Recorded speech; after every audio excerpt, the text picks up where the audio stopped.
Libya میں مخلوط حکومت کی افواج نے ساحلی شہر سرت کو داعش کے قبضے سے آزاد کرا لیا ہے۔ سابق حکمران معمر قذافی کا آبائی شہر اپریل 2015 سے شدت پسندوں کے قبضے میں تھا۔ اسرائیلی حکومت نے رمضان المبارک کے دوران فلسطینی مسلمانوں کے بیت المقدس میں داخلے پر پابندی لگا دی ہے۔ اسرائیلی فیصلے کے باعث مقبوضہ علاقوں میں صورتحال کشیدہ ہے۔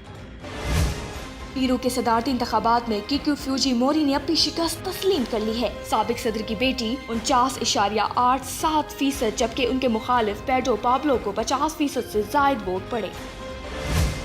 امریکہ کے شہر فلاڈیلفیا میں ایک سیاہ فام شہری لائیو کوریج کے دوران خاتون رپورٹر پر حملہ آور ہو گیا اور اس سے مکے رسید کیے۔ اور دنیا کے گرد چکر لگانے والا شمسی طیارہ سولر امپلس 2 اپنے سفر کے اگلے مرحلے میں امریکی ریاست پینسلوینیا سے نیو یارک کے لیے روانہ ہو گیا۔